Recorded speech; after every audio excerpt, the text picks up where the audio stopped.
Hello, I'm Mrs. Neill, and this is Mrs. Neill's geometry lesson number 23. Identifying prisms, cylinders, pyramids, cones, and spheres. We just had our last chapter on area. Now we're going to move into three-dimensional figures. And we're going to look at area, surface area, and total surface area of these figures, and also the volume of these figures. So what you used last chapter when you just found the area of a figure, we're going to be using that and going a step further, and all these figures right here are three-dimensional.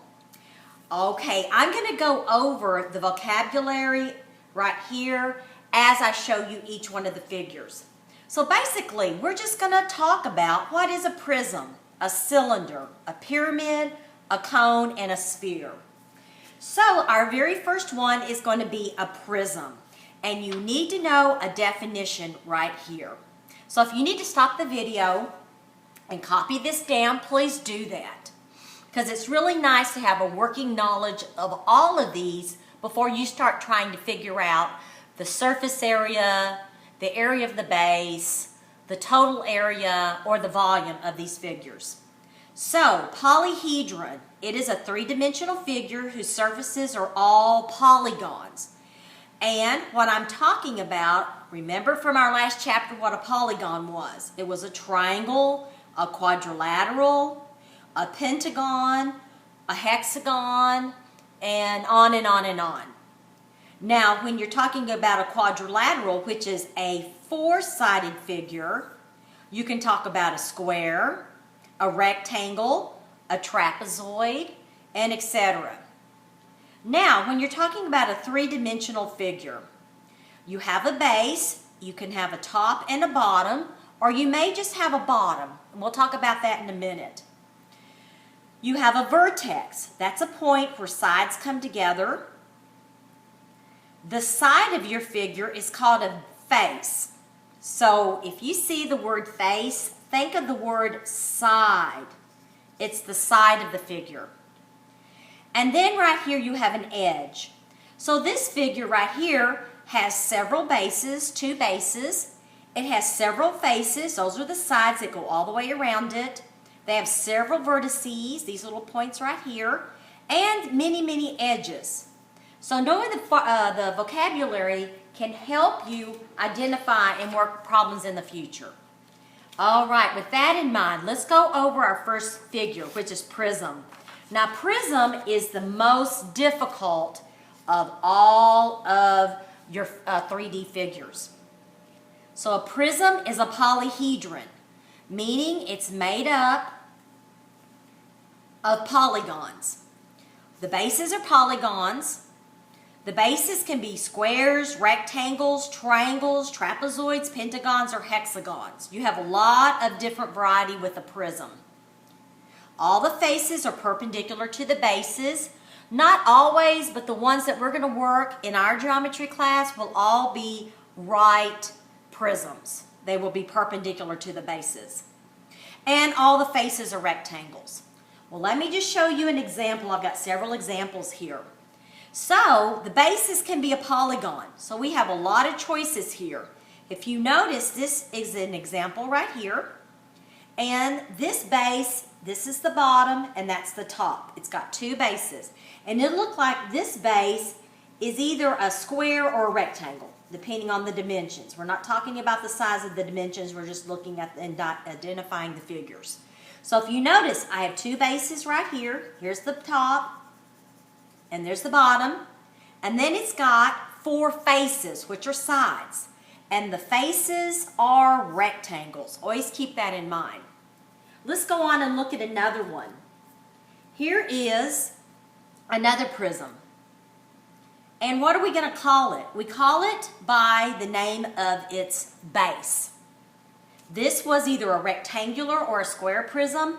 What's this one? What's our base? Here's one down here. And there's one up here. What is it? It's a triangle. So this is a triangular prism because the bases are triangle.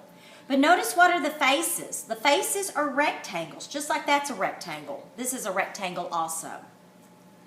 Let's look at another one. What kind of prism is that? If you notice, it's a polygon.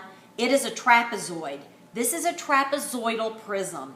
And if I wanted to color, here's my base right here, and here's my base up here. So you will call that a trapezoidal prism because the bases are trapezoids. Notice what the faces are. They're rectangles also, just like these other two figures. All right, let's keep going. Let's see, what is this one right here? Look at the top. That's 5 sides. It's a 5-sided figure. What is a 5-sided figure? Pentagon. This is a pentagonal prism. If you notice, its top base and its bottom base are both pentagons. What are all the faces? All the faces happen to be rectangles. And our last one, right here. How many sides does that base have? 1, 2, 3, 4, 6. That's a hexagonal prism. So when you have a prism, they can be all different kinds of shapes. But if you notice, they all share 2 bases, and all of their faces right here are rectangles. Okay, that's prism. Let's go to the next one, which is cylinder. And the reason I'm doing that one next is because it has 2 bases also. Cylinders are a lot easier than prisms because they're both circular. It's so nice. You don't have to deal with trying to guess what's the top and what's the bottom base. So cylinders, a figure whose bases are formed by congruent circles and parallel lines. The bases are always circles. That's nice. And the radius of the circles determine the size of the bases. So if you notice, what makes this cylinder here bigger than that one? Notice they both have circles for bases, but this one looks a little wider. It's because the radius of this cylinder is bigger than the radius of that cylinder. So the size and the shape of the cylinder depends only on one thing, the radius of the circle. And these are a lot easier to identify because it looks like a Coke can, basically. Let's go on to the next one. Our next figure is a pyramid. Everybody knows what a pyramid is. So a pyramid is a polyhedron. Okay, we're going back to polyhedron then. It's going to consist of polygons. You're not going to have a circle in a pyramid.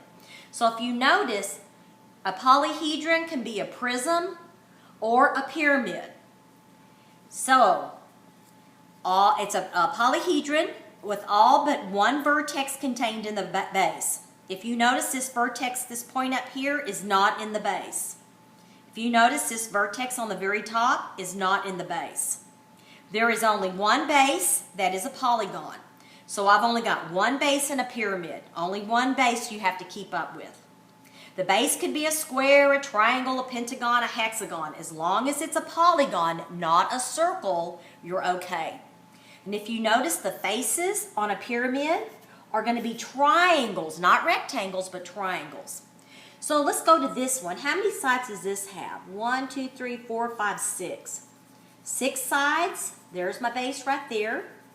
So that's going to be a hexagonal pyramid. You identify it by its base. Look at this base right here. What does that look like? It's got 4 sides to it. So that looks like it's a square or a rectangle. So I'll call that a square in this case. So that's going to be a square pyramid. Notice the faces. The faces are the sides right here. What shape is that? That is a triangle and a triangle. They're all triangles. What is the face over here? It's a triangle also. Okay, going on. Let's look at a cone. Cones are easier to identify than a pyramid because we have circular solids. We have cylinders and we have cones. And what they are is they have a circle involved in it. And one thing about a circle, the only thing that changes in a circle is the radius. The general shape of it's the same. it will only get bigger or smaller based on the radius of it. So a cone is a figure containing a vertex not in the plane of the base of the circle. If you notice, here's our vertex right here, and there's a base way down there. There's the vertex, and then there's the base. The base is always going to be a circle, so it's a lot easier to identify it than it is a pyramid. And the radius of the circle determines the size of the base. So why is this cone right over here a little bit wider than this cone over here? Okay, if you notice, it's because the radius is going to be larger. So cones generally look all the same. The only thing that changes is the radius. All right, now our last one is a sphere. And when I think of sphere, I think of a ball. So a sphere looks like a globe. Looks like our Earth. Looks like a ball. Okay, and it is a circular solid also. So a sphere is a figure in which is a set of all points in space that is equidistant from the center point. And the radius determines the size of the sphere. So if you notice, if I go from the center out, that's a radius. If I go from the center down, that's the same radius. It's all equidistance. I can go from here over here, and that's a radius. So this radius is equidistance everywhere on that sphere. And what makes it bigger or smaller is the radius. So if you notice, this sphere is larger than this one over here because the radius of it is longer also. All right, that is our quick lesson on identifying solids. I'm Mrs. Neill. Thank you for listening.